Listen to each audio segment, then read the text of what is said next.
गणतंत्र रे सहनशीलता एकांत अपरिहार्य।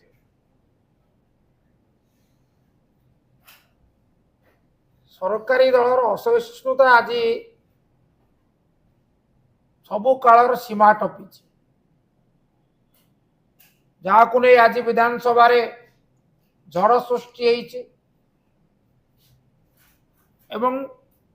विजु जनता दल कांग्रेस दल उभय मिसी सरकार आज कैफत तलब कर सरकार पाखे दाबी कर विरोधी दल एकाठी एवं समस्त स्वर रे गोटे दाबी कर दाबी है मिथ्या जो मोकद्दमा करा जाइछि ताको प्रत्याहार कर। आपण माने अवगत प्रत्येक क्रियार गोटे प्रतिक्रिया अच्छे। रेवेन्सा विश्वविद्यालय नामकरण विश्वविद्यालय नाम परिवर्तन को नहीं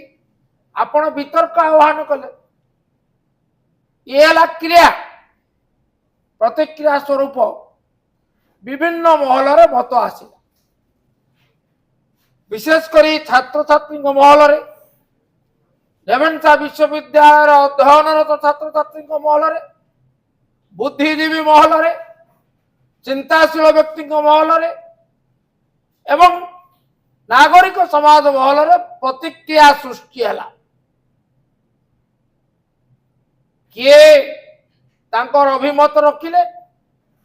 आउ किए प्रतिवाद करने रास्ता को गले। बीजेडी तरफ आमे आमर मत अति स्पष्ट मत रखी। तो प्रसंग होउची जे आमर प्रतिवाद रे साधारण लोक जिते प्रतिवाद करने को आगे आसिले सेतेबेले सेई रेवेन्सा विश्वविद्यालय 3 जन छात्र श्रीयुक्त ओमकेश राय जे होचंदी मान्यवर विधायक चांदवाली विधानसभा निर्वाचन मंडल क्रमागत निरवच्छिन्न भाव में तृतीय थर पर आज गृह में प्रतिनिधित्व करुछंती। श्रीयुक्त लेनिन महांती विजु जनता दलर जे मुख्यपात्र भाव में दायित्व निर्वाह करुछंती एवं आउ जने बंधु श्रीयुक्त बबिखा तांको नारे गोटे एफआईआर दिगला एवं से एफआईआर को मालगोदाम थाना दरज करी विभिन्न दफा समेत प्रथम जो दफाटी लगे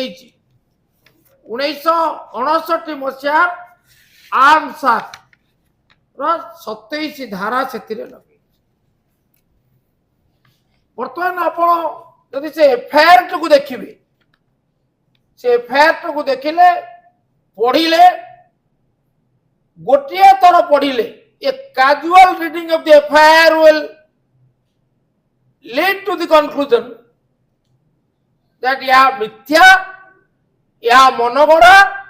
एवं यह राजनैतिक उद्देश्य प्रणोदित प्रतिहिंसा परायण राजनीतिर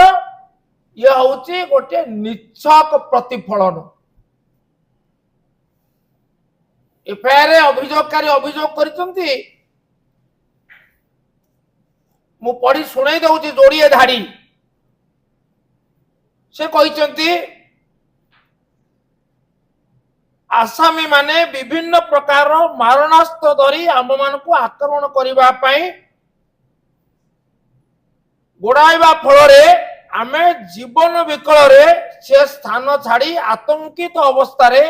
वर्तमान कैंपस हॉस्टल से दौड़ी पलैले ये मारणास्त्र धरी गोड़ेले से पलैले अभियोग तार पर अभियोग होची गोटे धाड़ी परे तृतीय धाड़ी लिखुचंती आसामी माने सेठारे आतंक राज खेलाई हाथ में धरी एक बंदूक मोर मुंडरे लगाई जीवन में मारी देबा पाई धमक धमक दो आपण तो छाड़ी पळेले पुणी आपण को मुंडरे तार परवर्ती समय बंदूक लगाले किपरि या मिथ्या नुहे आउ कौन या कपल कल्पित नुहे आउ कौन ये हीन राजनीति नुहे आउ कौन द्वितीय कथा हूँ विचार करेंगे ओडिशावासी द्वितीय कथा हूँ आरंभ शेष पर्यंत पुलिस उपस्थित मालगोदाम थानार जी होती इन्स्पेक्टर से उपस्थित